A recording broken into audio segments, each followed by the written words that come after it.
Welcome, everyone, to Media Law and Ethics. My name is Jerry Luligian. Please call me Jerry. I'll be your professor in this course for the next several weeks. Let me tell you a little bit about myself. I've been an attorney for the last 35 years. I spent the first 10 years as an intellectual property law attorney, specializing in patents, copyrights, and trademarks.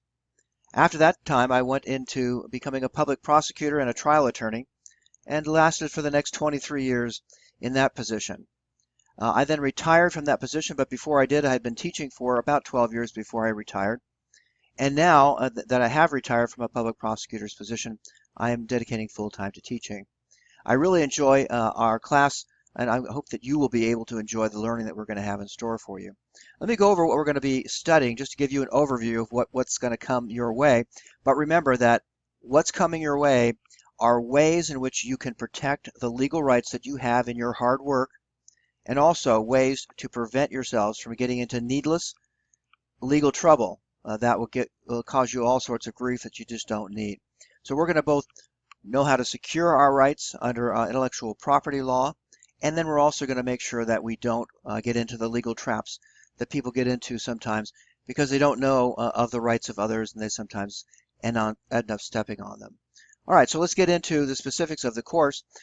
First week, we're going to go into intellectual property rights just generally, and look at the agency relationship, which will be so common in your field where you have agents who are out scouting around to have your work being shown to people who may want to buy it or rent it or lease it or license it. And then we're going to get into just a general overview of intellectual property law, which includes patents, copyrights, trademarks, and trade secrets. Then we'll get directly into copyrights, because copyrights is a big subject for many other people in many of the majors in our institution. We're going to go over the fair use doctrine, because we'll see how we can sometimes use someone else's work, at least in a very limited fashion, for limited purposes without having to pay royalties. We'll get into copyright enforcement, what it takes to enforce a copyright, when you own it, and so on. Also registering the copyright in terms of how that's important, and then how we can have infringement of our copyrights, and then how we can take action. Week 2, we're going to get into the changing nature of copyrights, which has to do with the fact that we are seeing that the law is changing quite a bit. We have seen an increase in the term of copyright. We have seen increases in the rights that are given to copyright owners over the years. We have seen now an extension trying to get copyright to extend to fashion items, for instance. We'll also get into trademarks. Trademarks is a very big subject. Anywhere where we have brand loyalty that's involved, we will want to be able to protect our trademark, because our brand loyalty will be based on those trademarks. We'll look at how we would design our mark, how we would secure trademark rights in that mark, how we can then register the trademarks to get even more rights, and then how we can use the mark. Specifically, we want to look at the fact that we need to use it frequently and appropriately in order to make sure that we secure that trademark as best we can under the law. Now, we're also going to do an overview in week 2 of patents. We'll get into, there's several kinds of patents, but generally we're going to get into the utility patent, which protects function. It's the one you normally think about when you think about patents. And then we're going to get into some of the aspects of secrecy in the development stage of your work, so that you can prevent others from using your work until a patent issues. We'll see about that.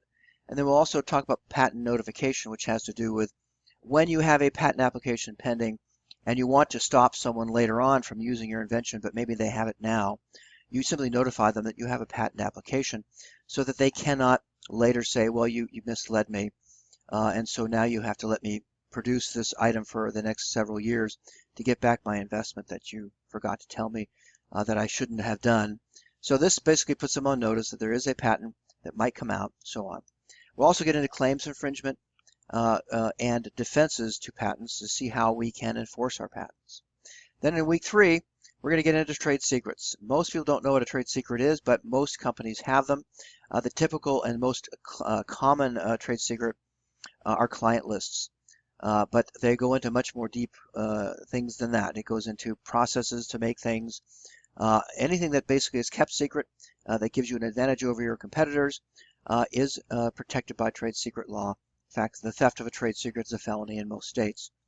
Then we're going to get into licensing. which is a big issue because we do need to license these things from time to time, including trade secret rights, also patent rights, copyrights, trademarks, can all be licensed. And then we're going to get into how we license, how we get payments, whether we use licensing agents, and whether we want to use an exclusive license, for instance, or a non-exclusive license, and some of the considerations involved with that. Then in week 4, we're going to get into licensing agreements, specifically what we need to have in terms of actually having an agreement, what are proposals and what are actual enforceable contracts, for instance, what kind of contract terms we would want for our particular license agreements, for instance, and then we'll get into many different kinds of clauses that we want to consider for our licensing agreement. Then in week 5, we're going to have laws regarding ethical behavior. This is where we're going to look at areas where we can get ourselves into legal trouble. We're going to examine some of the rights that people don't always know do exist, including the right of publicity, the right of privacy, and other rights that we can infringe without realizing it. And then we'll get into how to prevent ourselves from stepping on the rights of others so we don't get ourselves into unnecessary legal trouble. All right, so we're going to get into the specifics of this. This is very practical learning. I hope that you all enjoy it. And again, if you have any problems with any of the material or you need any help or extra help, please feel free to give me a call or email me either way. I look forward to seeing all of you in class.